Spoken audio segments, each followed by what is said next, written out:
Coucou, petite vidéo sur la puissance du corps physique, la préciosité du corps dans le processus de déconstruction conscient.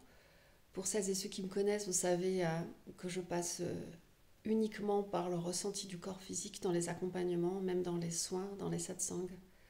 Tout passe intimement par le corps dans cette expérimentation que j'en fais de la vie. Et on entend beaucoup dans le monde de la non-dualité, je ne suis pas le corps. Alors c'est une première étape qui permet la désidentification totale à la forme, à l'objet. Mais on est aussi le corps. On est l'intégralité de maintenant, l'intégralité de l'instant, de tout ce qui apparaît en fait, de toutes les formes, tous les objets, c'est ce qu'on est maintenant. Et le corps ne déroge pas à la règle. Le corps est maintenant. Et le corps a aussi cette double fonction, c'est qu'il regroupe comme une espèce de base de données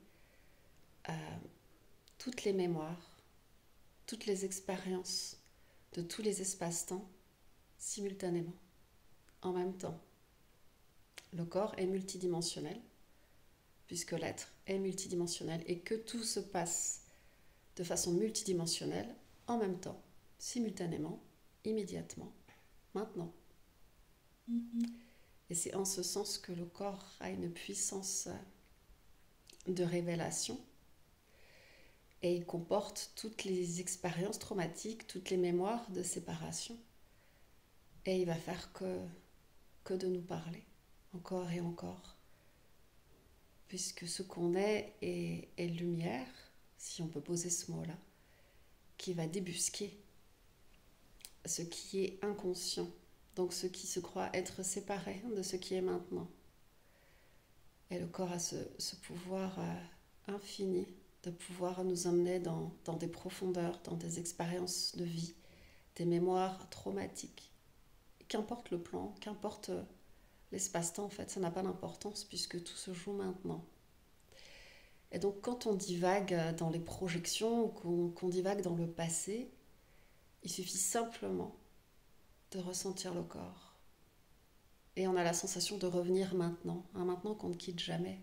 C'est simplement une histoire de focalisation. La fameuse question, où est-ce que tu portes ton attention ? Est-ce que tu portes ton attention sur l'histoire qui est en train de se raconter, future ou passée ? Ou juste, est-ce que tu portes l'attention sur le ressenti qui est là maintenant dans le corps ? Donc chaque fois qu'il y a une pensée qui vous embarque, pensez au corps. C'est-à-dire, qu'est-ce qui est ressenti là maintenant ? Qu'est-ce qui se déploie là maintenant dans le corps ? Vous allez voir que ça va vous donner la sensation de revenir là. On ne quitte jamais ce qu'on est. C'est la focalisation qui est différente. C'est l'attention qu'on porte, qui n'est plus du tout la même. Et là, le regard, depuis ici, depuis ce corps, depuis maintenant, ce regard, il est omniscient. Il est clair. Il est éclairé. Et il n'est plus focalisé. Il est juste en acceptation totale, en vulnérabilité instantanée de ce qui est ressenti là maintenant. Le corps, c'est la puissance de la vulnérabilité qui est parfaitement incarnée. Et être vulnérable, cette fameuse vulnérabilité avec un V majuscule, c'est ce grand oui à ce qui est ressenti par le corps. On n'a pas peur de la tristesse ou de la colère, de la frustration, de la déception. On a peur de le ressentir dans le corps. On a peur de la façon dont ça se traduit dans le corps. On a peur de l'interprétation dans le corps. Et être vulnérable, c'est ça, c'est ce grand oui à qu'importe ce qui est là, ce qui est ressenti, j'accepte que ce soit ressenti par le corps.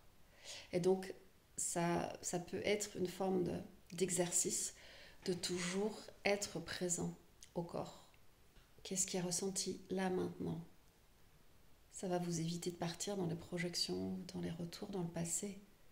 C'est toujours qu'est-ce qui est là maintenant, qu'est-ce qui se déploie là maintenant au travers du corps. Et il peut même apparaître une absence de perception, ce qu'on appelle la neutralité. Il n'y a rien. C'est ok, c'est une perception aussi. Tout est perception.